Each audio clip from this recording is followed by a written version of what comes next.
नमस्कार दोस्तों, स्वागत है आप सभी के आपके अपने YouTube चैनल सरकारी अपडेट पॉइंट में। दोस्तों, अगर आपने अभी तक एमएड पास कर लिया है, अगर आपका सपना है कॉलेज में पढ़ाने का, अगर आप चाहते हैं कि समाज में आपकी जो रुतबा है वो सर वाली या फिर मैडम वाली हो, तो आज का यह वीडियो आपके लिए बहुत ही बड़ी खुशखबरी लेकर के आई है। दोस्तों, बिहार में असिस्टेंट प्रोफेसर की नई भर्ती 2026 का जो ऑफिशियल नोटिफिकेशन है वो रिलीज हो चुका है और सैलरी काफ़ी शानदार होने वाली है। सैलरी जान करके तो आप सभी लोग स्क्रीन पर देख ही रहे होंगे कि 1,82,400 रुपये तक यहाँ पे आपको सैलरी मिलेगी। लेकिन दोस्तों, मैं सिर्फ सैलरी बताने नहीं आया हूँ, मैं आया हूँ आपको पूरी सच्चाई बताने, जिसमें से आपको बात करेंगे कि योग्यता क्या होने वाली है, पात्रता क्या है, उम्र क्या होगी और सिलेक्शन का प्रोसेस पूरी तरीके से कैसे होती है। दोस्तों, एक बात और है कि इसमें आपको नेट जरूरी है या फिर नहीं है, चयन की प्रक्रिया एक ऐसी होगी और सबसे जरूरी है कि आखिरी तारीख क्या है, तो आखिरी तारीख आपको 23/3/2026 तक है, यानी कि ऑनलाइन अप्लाई होना स्टार्टिंग हो चुका है। अगर लास्ट डेट की बात करें तो 23/3/2026 तक इसकी लास्ट डेट होने वाली है। जिसमें अगर बात करें फ्रेंड्स, तो आपको यहाँ पे पूरी तरीके से आपको बिना स्किप किए इस वीडियो को देखना है ताकि कोई भी जरूरी जानकारी छूट नहीं जाना चाहिए। जानकारी अगर आपसे छूट जाती है तो आपका सपना भी आपको तोड़ सकती है, क्योंकि असिस्टेंट प्रोफेसर बनने का। क्योंकि दोस्तों, इसमें बहुत सारे ऐसे इसमें जानना आपको बात जरूरी है कि नेट इसमें क्वालिफाई होना है या फिर नहीं होना है। तो दोस्तों, इसलिए इस वीडियो को ध्यान से अंत तक देखिएगा, क्योंकि यहाँ आपको मिलेगी पूरी जानकारी बिना घुमाए और बिना फालतू के बात के। तो चलिए दोस्तों, इस वीडियो को स्टार्ट करते हैं बिना किसी टाइम को गवाए हुए। सो फ्रेंड्स, जैसा कि आप सभी लोग स्क्रीन पे देख रहे होंगे, सबसे पहले बात कर लेते हैं तो एडवर्टाइजमेंट नंबर आपको 1/2026 होने वाली है। जिसमें से एप्लीकेशन की डेट बात करें तो 27 फरवरी 2026 से अप्लाई होना स्टार्टिंग हो चुका है। अगर लास्ट डेट की बात करें तो 23/3/2026 शाम 4 बजे तक आप इसमें अप्लाई कर पाएंगे, यानी कि सिंपली आपको 23 मार्च तक आपको इसमें लास्ट डेट दिया गया है। अगर बात कर ले दोस्तों कि यहाँ पे आपको एप्लीकेशन प्रोसेस के लिए आपको किस सब्जेक्ट में आपको कितना आपको यहाँ पे क्वालिफिकेशन होना चाहिए और कितनी पोस्ट में आपको वैकेंसी रिलीज किया गया। तो जैसा कि आप सभी लोग देख रहे होंगे, नंबर ऑफ पोस्ट की अगर बात करें जो कि असिस्टेंट प्रोफेसर की आपको पोस्ट होने वाली है। सबसे पहले बात करें तो पर्सियन के लिए जो एक वैकेंसी रिलीज किया गया है। उर्दू सब्जेक्ट की बात करें तो उर्दू के लिए आपको 3 वैकेंसी रिलीज हुई है। पॉलिटिकल साइंस के लिए प्रोफेसर की बात करें तो असिस्टेंट प्रोफेसर की आपको 3 पदों पर आपको बहालियां निकाला गया है। हिंदी की बात करें तो हिंदी के लिए आपको 3 सब्जेक्ट पे आपको 3 पदों पर भर्तियां है। और वही बात करें हिस्ट्री के लिए तो फ्रेंड्स, आपको यहाँ पे जो हिस्ट्री है उनके लिए आपको 1 वैकेंसी रिलीज किया गया है। इकोनॉमिक्स की बात करें तो इकोनॉमिक्स के लिए भी आपको यहाँ पे 1 वैकेंसी देखने को मिलती है। वही बात करें फिलॉसफी के लिए तो फिलॉसफी के लिए आपको 1 वैकेंसी है। साइकोलॉजी की बात करें तो साइकोलॉजी के लिए आपको 2 वैकेंसी देखने को मिलती है। ये जितने आपको जो पोस्ट दिख रहे हैं वो सारे के सारे आपको असिस्टेंट प्रोफेसर की पोस्ट आपको यहाँ पे होती है। और साथ में बात करें तो मैथमेटिक्स की भी सब्जेक्ट की है, केमिस्ट्री की है और फिजिक्स की है। तो इन सभी के लिए आपको 1-1 पोस्ट देखने को मिलती है। वही बात कर ले आपको बॉटनी के लिए तो बॉटनी सब्जेक्ट के लिए भी आपको यहाँ पे 2 वैकेंसी देखने को मिलती है। फ्रेंड्स, अगर बात कर ले एलिजिबिलिटी के लिए, यानी सिंपल लैंग्वेज में बोले तो क्वालिफिकेशन क्या होना चाहिए असिस्टेंट प्रोफेसर बनने के लिए, तो फ्रेंड्स अगर बात करें सैलरी की तो सैलरी आपको पे लेवल 10 की या जॉब होने वाली है। जिसमें एज लिमिट की भी सबसे पहले बात कर लेते हैं तो एज लिमिट यहाँ पे साफ तरीके से बताया गया है कि आपको जो मैक्सिमम एज है वो 55 ईयर से ज्यादा नहीं होना चाहिए। बाकी बात करें तो इसमें एज रिलैक्सेशन भी देखने को मिलता है, जो कि एज रिलैक्सेशन की बात करें तो ओबीसी कैंडिडेट के लिए आपको यहाँ पे 3 साल का रिलैक्सेशन मिलता है। एंड वही बात करें फ्रेंड्स SC/ST कैंडिडेट के लिए तो SC/ST कैंडिडेट के लिए 5 साल का आपको यहाँ पे रिलैक्सेशन देखने को मिलता है। वही बात करें PWBD के लिए या फिर पर्सनल डिसेबिलिटी के लिए तो उनके लिए यहाँ पे आपको 10 साल का एज रिलैक्सेशन देखने को मिलता है। मैक्सिमम एज है फ्रेंड्स। अगर मिनिमम एज की बात करें तो मिनिमम एज सभी कैटेगरी वालों के लिए यहाँ पे 21 साल बताया गया है। जैसा कि आप सभी लोग देख रहे होंगे, असिस्टेंट प्रोफेसर के लिए बात कर लेते हैं कि यहाँ पे आपको असिस्टेंट प्रोफेसर बनने के लिए चाहे आप 4 discipline arts, humanities, social science या फिर साइंस इस लैंग्वेज से अगर आपने किसी से पास किया है तो आप मास्टर डिग्री होनी चाहिए, जिसमें से 55% जो मार्क्स है इक्विवेलेंट आपको होना चाहिए ग्रेड पॉइंट स्केल के आधार पर। और साथ में बात करें तो कोई भी यूनिवर्सिटी से अगर आपने इंडियन यूनिवर्सिटी से पास आउट किया है तो आप इसमें अप्लाई कर पाएंगे। ए रिलैक्सेशन ऑफ 5% में भी प्रोवाइडेड फ्रॉम 55% और 50% of the marks and PhD degree holders, यानी जिसने PhD डिग्री किया है तो उनके लिए यहाँ पे 55% से 50% मार्क्स तक यहाँ पे आपको छूट दिया जाता है। नेक्स्ट बात करें फ्रेंड्स तो यहाँ पे बी नंबर में बताया गया कि qualified in national eligibility test, यानी कि नेट क्वालिफाइड होना चाहिए। और स्लेट अगर इन द सब्जेक्ट कंसर्ट, यानी कि जिस सब्जेक्ट में आपने बनना चाहते हो उसमें स्लेट आपको क्वालिफाई होना चाहिए। अगर किसी ने PhD डिग्री किया है तो वो भी यहाँ पे अप्लाई कर सकते हैं। PhD degree awarded in accordance with the university grants commission, minimum standard at PhD. Simply language में बात करें तो पीएचडी अपने अगर पास किया है तो आप इसमें अप्लाई कर पाएंगे। वही बात करें तो यहाँ पे आपको जो है कोई भी एग्जामिनेशन आपको यहाँ पे देखने को नहीं मिलती, डायरेक्टली आपको जो है मेरिट के आधार पे और नंबर के आधार पे जो है आपको यहाँ पे डायरेक्ट आपको सेलेक्ट किया जाएगा। और साथ ही में बात करें यहाँ पे फ्रेंड्स तो यहाँ पे जो क्राइटेरिया जो होता है उसके लिए जो एलिजिबिलिटी उसके लिए शॉर्ट लिस्टिंग किया जाएगा केवल इंटरव्यू के आधार पे, यानी कि सबसे पहले आपको जो जितना भी मार्क्स आपको आया है उसके आधार पे आपको यहाँ पे देखा जाएगा। जैसे कि मैं आपको नीचे टेबल के माध्यम से समझा दूंगा कि कैसे किस तरीके से होने वाली है। तो सबसे पहले बात करें तो criteria for evaluation of candidate for determining there eligibility for the short listing for the interview, यानी कि शॉर्ट लिस्टिंग किस तरीके से किया जाएगा। तो टोटली अगर बात करें तो 100 नंबर की आपको यहाँ पे 100 नंबर के लिए आपको देखा जाएगा डिस्ट्रीब्यूशन मार्क्स के लिए। तो सबसे पहले बात कर लेते हैं टेबल की। अगर एकेडमिक रिकॉर्ड की बात करें तो ग्रेजुएशन के लिए जो सब्जेक्ट है उसमें 80% से अगर 80% या एबव रहता है उससे तो आपको 15 मार्क्स इसमें आपको देखने को मिलता है। अगर स्कोरिंग की बात करें तो 60 से लेकर के आपको अगर 80% अगर आपने पास किया है तो आपके लिए इसके 13 नंबर आपको यहाँ पे ऐड होंगे। वही बात करें अगर 50% 55% से लेकर के अगर लेस देन 60% अगर आपने स्कोर किया है ग्रेजुएशन में तो आपको इसके लिए 10 नंबर आपको दिए जाते हैं। वही बात करें 45% से लेकर के 55% तक अगर आपको ग्रेजुएशन में नंबर आए हैं तो उसके आधार पर आपको 5 नंबर जो स्कोर है वो यहाँ पे आपको दिए जाएंगे। ये इंटरव्यू के लिए शॉर्ट लिस्टिंग किया जाएगा, इस तरीके से आपको रहेगा। वही बात करें तो पोस्ट ग्रेजुएशन के लिए तो फ्रेंड्स आपको ये जो पोस्ट ग्रेजुएशन है उसके लिए शॉर्ट लिस्टिंग कैसे किया जाएगा तो 80% से अगर ऊपर रहता है या फिर उससे अबव रहता है तो 25 नंबर आपको यहाँ पे डायरेक्टली आपको जो इंटरव्यू के आधार पे है आपको यहाँ पे सेलेक्ट किया जाएगा इंटरव्यू के लिए। फिर बात करें तो 60% या फिर 80% के बीच में रहता है तो आपको 23 नंबर दिए जाएंगे। वही बात करें 55% से लेकर के अगर 50% तक रहते हैं कि SC ST चाहे OBC कैंडिडेट वालों के लिए या फिर नॉन क्रीमी लेयर वालों के लिए तो यहाँ पे 20 नंबर आपको यहाँ पे 20 नंबर आपको दिया जाएगा। फिर बात करें तो MPhil के लिए आपको बात करें तो 60 से लेकर के 7 नंबर तक अगर बात करें तो इसमें 55% आपको दिया जाएगा। 55 से लेकर के 60% तक आपकी अगर है MPhil में तो आपको 5 नंबर आपको एक्स्ट्रा इसमें से ऐड किया जाएगा। वही बात करें कोई अगर कैंडिडेट अगर पीएचडी अगर पास आउट किया है तो पीएचडी के लिए आपको यहाँ पे 30 नंबर यहाँ पे दिया जाएगा। साथ में बात करें अगर नेट और जेआरएफ की बात करें तो अगर नेट और जेआरएफ दोनों अगर क्वालिफाई किए हैं तो उनके लिए यहाँ पे 7 नंबर यहाँ पे इंटरव्यू में ऐड किए जाएंगे। नेट की बात करें तो 5 नंबर रहने वाली है और स्लेट अगर सेट पास किए हैं तो उनके लिए 3 नंबर रहेगा। अगर बात करें अगर किसी ने रिसर्च पब्लिकेशन के लिए अगर यहाँ पे अगर किए हैं तो उनके लिए 10 मार्क्स यहाँ पे आपको इंटरव्यू के लिए ऐड किया जाएगा। वही बात करें तो टीचिंग पोस्ट और जो डॉक्टरल एक्सपीरियंस रहता है उनके आधार पे आपको 10 नंबर यहाँ पे अलग से आपको दिए जाते हैं। साथ में बात करें अगर किसी के अवार्ड है तो उनके लिए अलग से यहाँ पे निकाला जाएगा। अगर बात करें अगर अवार्ड्स में आए हैं जैसे कि कोई इंटरनेशनल अवार्ड मिले हैं, नेशनल लेवल का अवार्ड मिला है तो किसी के लिए भी कोई अवार्ड है तो उनके लिए 3 नंबर यहाँ पे इंटरव्यू में आपको ऐड किया जाएगा। स्टेट लेवल की बात करें तो स्टेट लेवल के लिए आपको यहाँ पे 2 नंबर आपको यहाँ पे एडिंग जाएगा जो कि इंटरव्यू के लिए होती है। फ्रेंड्स अगर बात कर ले तो यहाँ पे बताया गया if the period of teaching post doctoral experience in less than 1 year then marks shall be reduced proper. जो यहाँ पे जो मार्क्स है वो आपको रिड्यूस किया जाएगा। जैसे कि बात करें तो MPhil प्लस PhD की है तो मैक्सिमम आपको 30 मार्क्स यहाँ पे देखने को मिलेगा।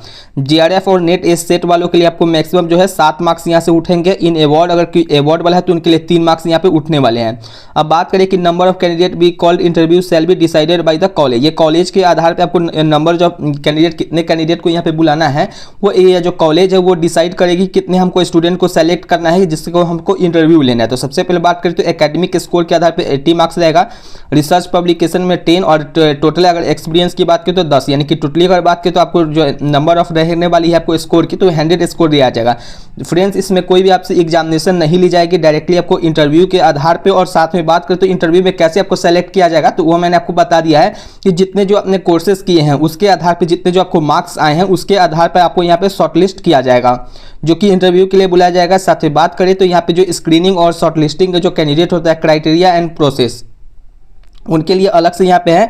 अब बात कर लेते हैं कि यहाँ पे फॉर्म आपको कैसे भरनी है। तो फॉर्म भरने के लिए आपको सिंपली क्या करना है, इसके लिए आपको ऑफलाइन यहाँ क्यों फॉर्म अप्लाई करना पड़ेगा। दोस्तों ऑफलाइन अप्लाई किस तरीके से करना है और कौन कौन किस तरीके से आपको कहाँ से फॉर्म मिलेगा वो सब कुछ मैं आपको यहीं पे बता देता हूँ ताकि आपको ज़्यादा यहाँ पे कन्फ्यूजन ना हो।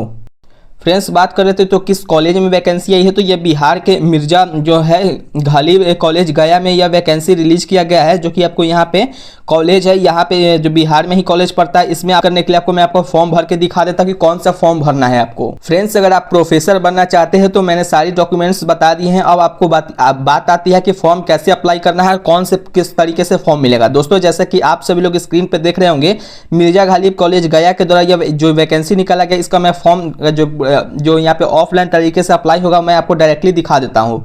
तो जैसा कि आप सभी लोग देख रहे होंगे, सबसे पहले application for the post of assistant professor के लिए जो यहाँ पे अप्लाई करना चाहते हैं उनके लिए क्या कहा गया कि इस फॉर्म में अप्लाई करने के लिए आपके पास एक पासपोर्ट साइज फोटो होनी चाहिए, यानी कि पासपोर्ट साइज यहाँ पे फोटो आपको चिपकाना है। फिर बात करेंगे नेम ऑफ द सब्जेक्ट, यानी किस सब्जेक्ट से आप प्रोफेसर बनना चाहते हैं, असिस्टेंट प्रोफेसर बनना चाहते हैं, आप डायरेक्टली यहाँ पे आपको भरना है। फिर बात करें name of the applicant in capital letter as per matriculation document, यानी कि आपको कैपिटल लेटर में ही सारे के सारे भरने हैं जो आपके मैट्रिकुलेशन में जो आपको है, मैट्रिक में जो आपका नाम है उस तरीके से आपको यहाँ पे आपको नाम भरनी। जैसे कि मान के चले आपका कोई भी नाम, जैसे मेरा नाम है आनंद, तो मैं किस तरीके से भरूंगा, तो यहाँ पे कैपिटल लेटर में आपको भरना है ANANDKUMAR, कुछ इस तरीके से आपको भरना पड़ेगा। दोस्तों यहाँ पे हैंडराइटिंग थोड़ी खराब है, लेकिन आप लोगों को पेन से भरना है।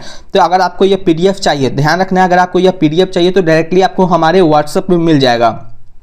अगर आपको इसको PDF चाहिए तो व्हाट्सएप पे कैसे मिलेगा, मैं डायरेक्टली अपना व्हाट्सएप नंबर यहाँ पे सेंड कर देता हूँ, आप डायरेक्टली जाकर के यहाँ से ले सकते हैं। जैसे कि मेरा व्हाट्सएप नंबर है 7761046831। फ्रेंड्स अगर आपको चाहिए तो आपको डायरेक्टली आपको इस व्हाट्सएप पे कांटेक्ट करना है। फ्रेंड्स बात करें तो यहाँ पे ये जो व्हाट्सएप है, यहाँ पे कोई भी अगर गाइडेंस होता है या फिर कुछ भी आपको होता है तो इसके लिए आपको पहले 49 रुपीज़ पहले आपको सेंड करना पड़ेगा। उसके बाद आपको जो भी हेल्प होती है वो हमारे द्वारा की जाती है। अगर आपको चाहिए तो डायरेक्टली पहले इस नंबर पर आपको हाई लिख करके बताना है, और हाई लिखने के बाद आपको बताना है कि क्या आपको वर्क है, यानी कि आपको यह फॉर्म चाहिए तो डायरेक्टली लिखना है असिस्टेंट प्रोफेसर फॉर्म। तो मैं आपको यहाँ पे स्कैनर प्रोवाइड करवा दूंगा, पहले आपको 49 रुपीज़ पहले आपको सेंड करना पड़ेगा, उसके बाद मैं आपको डायरेक्टली इसका PDF दे दूंगा। उसके बाद आप किसी भी साइबर कैफे से जाकर के इसको प्रिंट आउट निकाल करके आप खुद से आप भर सकते हैं अपने हैंड राइटिंग में। उसके बाद कॉलेज में आपको डायरेक्टली जमा कर देना है, और कहाँ पे जमा करना है ये भी मैं आपको यहाँ पे इसका जो एड्रेस है वो मैं आपको बता दूंगा फॉर्म के लास्ट में। तो ध्यान से आपको देखना है, अगर चाहिए तो डायरेक्टली आपको इस पर कॉन्टैक्ट करनी है। नेक्स्ट बात करें फ्रेंड्स तो नेशनलिटी में आपको इंडियन भरना है, क्योंकि यहाँ पे इंडियन वाले ही केवल अप्लाई कर पाएंगे, कोई अदर जो है कंट्री वाले अप्लाई नहीं कर सकते हैं। तो नेशनलिटी में यहाँ पे इंडियन ही लिखना है। जब नीचे आएंगे जेंडर में, अगर आप मेल है तो मेल यहाँ पे लिखेंगे, फीमेल है तो फीमेल लिखेंगे, अगर ट्रांसजेंडर है तो यहाँ पे ट्रांसजेंडर लिखेंगे। ध्यान रखना है इसमें तीनों कैटेगरी वाले अप्लाई कर सकते हैं, मेल, फीमेल एंड ट्रांसजेंडर, तीनों कैटेगरी वाले अप्लाई कर सकते हैं। डेट ऑफ बर्थ की बात करें तो डेट ऑफ बर्थ में क्या भरना है कि जैसे कि आपका एज पर मैट्रिकुलेशन, जो मैट्रिक के सर्टिफिकेट पे आपको जो होगा डेट ऑफ बर्थ वही यहाँ पे आपको भरना है। एड्रेस की बात करें तो एड्रेस जो आपका रहेगा वो आधार कार्ड से आप देख लीजिएगा, आधार के जो पीछे रहता है उसको एड्रेस यहाँ पे भर लेना है। डिस्ट्रिक्ट कौन सा आपका है, स्टेट क्या है, पिन कोड कितना है वो भरेंगे, और जो परमानेंट एड्रेस है, जो परमानेंट एड्रेस है वो आपको भरेंगे कि कहाँ पे आप रहते हैं या फिर जो भी कुछ हो। फिर जब नीचे में आएंगे तो पिताजी का नाम लिखना है, फादर्स नेम लिखना है, पूरे के पूरे तरीके से आपको कैपिटल लेटर में ही यहाँ पे फिल करना है। फिर नेक्स्ट आएंगे 9th नंबर, आर्टिकल नंबर 9 में, यानी कि 9 नंबर में आएंगे तो मदर्स का नाम, यानी कि माँ का नाम लिखना है पूरे इंग्लिश में और कैपिटल लेटर में ही आपको यहाँ पे लिखना है। स्पाउस नेम में बात करें तो स्पाउस नेम यहाँ पे भर लेंगे। फिर उसके बाद मोबाइल नंबर की बात करें तो मोबाइल नंबर जो आपका है वो यहाँ पे फिल करेंगे। उसके बाद मोबाइल नंबर अगर 2 है तो इस तरीके से एक लिखेंगे, फिर उसके बाद यहाँ पे नेक्स्ट दूसरा मोबाइल नंबर आप देख लेंगे। फिर ईमेल आईडी अगर आपके पास है तो यहाँ पे फिल कर सकते हैं, अन्यथा आप इसको 12 नंबर को छोड़ भी सकते हैं। नेक्स्ट बात करें तो 13 नंबर में आधार कार्ड का नंबर आता है, तो आधार नंबर यहाँ पे मैंडेटरी है, आपको यहाँ पे भरना ही पड़ेगा। पैन नंबर भी आपको भरना है, तो पैन कार्ड का नंबर यहाँ पे डालेंगे। आइडेंटिफिकेशन के लिए यहाँ पे एक मार्क है जो कि 50 नंबर में है, आइडेंटिफिकेशन मार्क के लिए आपको कुछ भी आप यहाँ पे लगा सकते हैं, जैसे कि आपके पास फेस पे तिल होगा या फिर कुछ होगा, जला कटे का निशान, तो यहाँ पे सिंपली आपको यहाँ पे आप इस तरीके से आप आइडेंटिफिकेशन का जो मार्क है वो लिख लेंगे। फिर जब 16 नंबर आएंगे, कॉलम नंबर 16 में, तो आपको एजुकेशन क्वालिफिकेशन का पूरा डिटेल्स भरना है। जैसे कि अगर बात करें तो सबसे पहले यहाँ पे आपको है सब्जेक्ट का नाम, जैसे कि मैट्रिकुलेशन है या फिर सेकेंडरी है तो सब्जेक्ट का नाम लिखना है, कौन कौन से सब्जेक्ट है। जैसे मान के चलिए कि अगर आपने मैट्रिकुलेशन में आपको था history, polity, geography, math, English, Hindi, तो ये सब कुछ आपको इस तरीके से छोटे छोटे में भरना है। कौन से बोर्ड से अगर पास किए हैं तो यहाँ पे आपको बोर्ड का नाम लिखना है कि जैसे कि बिहार स्कूल एग्जामिनेशन बोर्ड से ही बहुत सारे बच्चे पास करते तो सिंपली आपको BSEB पटना यहाँ पे आपको लिख देना है, या फिर BSEB भी आप लिखेंगे तो यहाँ पे जो है वो समझ जाएंगे। ईयर ऑफ पासिंग में जब आएंगे तो कब आपने पास किया था वो इस फील्ड में आपको यहाँ पे भरना पड़ेगा। ईयर ऑफ पासिंग में फुल मार्क्स यानी कि कितने मार्क्स थे, एग्जामिनेशन हुआ तो 500 मार्क्स का भी एग्जामिनेशन होता है, उस टाइम पे जितना भी था वो यहाँ पे डालेंगे। ऑब्टेन मार्क्स यानी कि कितने आपने ऑब्टेन किया था इसमें से, तो यहाँ पे ये भरेंगे परसेंटेज कितना था और क्लास या फिर ग्रेड आपकी कितनी थी। जब सेकंड नंबर में आएंगे तो यहाँ पे आपको 12th इंटरमीडिएट का रहता है, तो यहाँ पे आप सबसे पहले ये जो रहता है आपको यहाँ पे बोर्ड का नाम लिखना है, फिर उसके बाद कब आपने पासिंग किया था वो आप भरेंगे, फिर उसके बाद जब ईयर ऑफ पासिंग किया था वो लिखना है, फुल मार्क्स कितने थे, ऑब्टेन कितने किए थे और परसेंटेज कितना था और क्लास में ग्रेड कितना आया था। फिर बात करेंगे तो यूजी यानी कि अंडर ग्रेजुएट में आपको कितने मार्क्स से, ग्रेजुएशन में वो सब्जेक्ट का नाम लिखना है, किस यूनिवर्सिटी से आपने पास किया उसका नाम लिखना है, ईयर ऑफ पासिंग कब था आपको, कब आपने पास किया था, फुल मार्क्स कितना का था, कितना आपने ऑब्टेन किया था, कितना परसेंटेज आया था, कौन सा ग्रेड आपको मिला था, ये भरेंगे। फिर पीजी में भी सेम आपको यहाँ पे फिल करनी है, अगर पीएचडी किए हैं तो पीएचडी में भी सेम आपको यहाँ पे फिल कर देना है, अगर अदर कोई है तो यहाँ पे भी वो फिल कर देंगे। जब नीचे में आएंगे तो यहाँ पे डिटेल ऑफ पासिंग नेट या फिर बेट, अगर किसी ने नेट या फिर बेट क्वालिफाई किया तो उसके लिए यहाँ पे लिखेंगे, या फिर यूजीसी के जो नियम है उनके अनुसार यहाँ पे रूल के अनुसार यहाँ पे लेंगे। जैसे कि नेम ऑफ द टेस्ट, आपने अगर नेट पास किया तो यहाँ पे लिखेंगे NET नेट तो लिखेंगे, अगर बेट पास किए हैं तो BET यहाँ पे आपको लिख देना है। फिर कंडक्टेड बाय कहाँ से आपने कहाँ से कंडक्ट किया गया था वो यहाँ पे लिखेंगे, कब अपने पासिंग ईयर कब था आपका, पास कब किए थे वो भरना है, फिर सब्जेक्ट कौन सा था वो लिखना है और सर्टिफिकेट का नंबर कौन सा था वो यहाँ पे आपको फिल करनी पड़ेगी।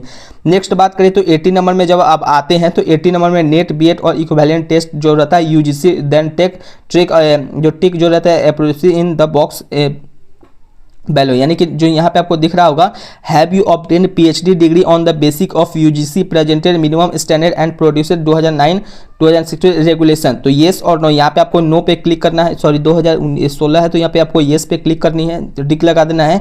Have you register for PhD programme prior July 11 2009 and have obtain the PhD degree, क्या आपके पास PhD डिग्री ऑब्टेन है, आपने किया है या नहीं किया, तो यहाँ पे अगर किए हैं तो लिखेंगे यहाँ पे येस पे, अगर नहीं किए तो नो पे आपको सिंपली लगा देना है। जब डिटेल ऑफ पब्लिकेशंस में अब आएंगे तो यहाँ पे जो रहता है रिसर्च पब्लिकेशन में, अगर आपने रिसर्च पब्लिकेशन में अपने स्कोर किया है तो आप यूजीसी के नियम के अनुसार जो भी आपको यहाँ पे है टाइटल पेपर ये सब कुछ आपको फिल कर लेनी है। जब नीचे में आएंगे तो नीचे में टाइटल और बुक जैसे कि अटैच सेपरेट से it have format additional publication जो पेपर रहता है उसको यहाँ पे आपको अटैच करके लगाना पड़ेगा। जब आएंगे यहाँ पे तो whether you are presently employed और नो, अगर आपने एम्प्लॉय है जैसे कि मान के चले कहीं पे आप एम्प्लॉय जो वर्क कर रहे हैं तो येस पे यहाँ पे लगाएंगे और नहीं कर रहे हैं तो यहाँ पे सिंपली नो पे लगा देंगे। अगर येस करते तो आपको सारा का सारा यहाँ पे फिलअप करना पड़ेगा। ध्यान रखना कि जो भी आप इसमें डॉक्यूमेंट्स यहाँ पे भरते हैं उसका सभी का आपको फोटो कॉपी अटैच करके आपको एड्रेस पे सेंड करना पड़ेगा, ध्यान रखना है। उसके बाद आप जब आएंगे तो सेल्फ अटैच्ड फोटो कॉपीज यानी कि सेल्फ अटैच आपको करना है, जैसे कि येस और नो, जैसे कि 10th का मैट्रिकुलेशन का जो सर्टिफिकेट है अगर आपकी ने इसमें भरा तो यहाँ पे येस लगाएंगे। फिर उसके बाद इनक्लोज एट पेज नंबर कितना था वो भरेंगे, जैसे कि पेज नंबर 1 2 3 4 ऐसे करके आपको ऊपर में लिख भी देना है। जब मैट्रिक का सबसे पहले ऊपर में लगाइएगा, फिर 12th का लगाइएगा, फिर उसके बाद ग्रेजुएशन का लगाना है, पोस्ट ग्रेजुएशन का लगाना है, नेट और बेट का जो रहता है पासिंग का उसका फोटो कॉपी अटैच करके आपको लगाना यहाँ पे इंपॉर्टेंट है। उसके बाद आपको जो पेपर है यहाँ पे सब में येस भर देंगे। अगर मान के चले किसी के पास नेट और बेट कोई एक की है तो यहाँ पे साफ तरीके से आपको लिखना पड़ेगा। जब नीचे में आएंगे तो जैसे कि सभी यहाँ पे जो आपको यहाँ पे डॉक्यूमेंट अगर आप यहाँ पे देख रहे होंगे तो जो आपने लगाए हैं उनको यहाँ पे सिंपली लिख देना है। डिक्लेरेशन में जब आएंगे तो डिक्लेरेशन में आपको यहाँ पे सिंपली आपको आई हैव डिक्लेयर्ड इन्फॉर्मेशन यहाँ पे सिंपली आपको येस लिख देना है, या आई हैव तो एनओसी एम्प्लॉयड फॉर द, ये सब में आपको येस पे आपको वेरिफिकेशन के लिए आपको लगा देनी है। जब नीचे में आएंगे तो सिग्नेचर ऑफ द एप्लीकेंट में जब आप देखेंगे तो एप्लीकेंट का फुल सिग्नेचर इस लाइन में चाहिए। और डेट की अगर बात करें तो डेट आज का डेट भरना है, कहाँ से आपने किस प्लेस से आपने यहाँ पे अप्लाई किया है तो उस प्लेस का यहाँ पे आपको फुल तरीके से आपको नाम लिखना रहता है। अब फ्रेंड्स बात कर लेते हैं कि यहाँ पे जो है आपको यहाँ पे मिर्जा कॉलेज का जो application for the post assistant professor के लिए है तो उसके लिए आपको नीचे में जब आएंगे तो सब्जेक्ट का नाम लिखना है, form name, father name, date of birth जो आपका है, मोबाइल नंबर, ईमेल एड्रेस और एड्रेस पूरी तरीके से आपको इस तरीके से आपको ध्यान से भरना। जब नीचे में आएंगे तो एड्रेस में भी आपको सेम इस तरीके से आपको भरना पड़ेगा। नीचे में जब आएंगे तो यहाँ तक आपको पूरा क्लियरली फॉर्म हो जाएगा। उसके बाद आपको क्या करना है कि यहाँ पे टू यानी कि इस एड्रेस पे आपको सेंड करना है, जैसे कि आप सभी लोग स्क्रीन पे देख रहे होंगे, टू यानी कि श्री सब्बी एरिन समसी जो सेक्रेटरी जीबी है जो मिर्जा गली कॉलेज गया, व्हाइट हाउस कंपाउंड गया, बिहार 823001 पे आपको इस एड्रेस पे आपको जाकर के आपको सेंड कर देना है इस एड्रेस को, या फिर आप खुद भी जा सकते हैं, या फिर पोस्ट के माध्यम से अगर आप अप्लाई करना चाहते हैं तो पोस्ट से भी आप इस पे चाहे तो अप्लाई कर सकते हैं। तो दोस्तों आज आपने जाना कि बिहार असिस्टेंट प्रोफेसर भर्ती 2026 से जुड़ी हर जरूरी जानकारी को। अगर आपका सपना है कॉलेज में पढ़ाने का, अगर आप चाहते हैं कि आपकी पहचान एक शिक्षक के रूप में बने, तो यह मौका हाथ से मत जाने दीजिए दोस्तों। फॉर्म भरने से पहले एक बार पूरी जानकारी जरूर आप चेक कर लेना है, और अगर आपको यह वीडियो सच में काम की लगी हो तो एक लाइक जरूर कर दीजिए, क्योंकि आपका एक लाइक हमें और मेहनत करने की ताकत देता है। चैनल को सब्सक्राइब कर लीजिए ताकि सरकारी नौकरी से जुड़ी कोई भी अपडेट आपसे मिस ना हो। दोस्तों मैं हूं आपका प्यारा शिक्षक आनंद कुमार। मिलते हैं अगली वीडियो में एक महत्वपूर्ण अपडेट के साथ। तब तक के लिए मेहनत करते रहिए और आप सभी लोग अपने तैयारी में रहिए। तब तक के लिए दोस्तों इस वीडियो को यहीं पे एंड करते हैं। जय हिंद, जय बिहार, धन्यवाद दोस्तों।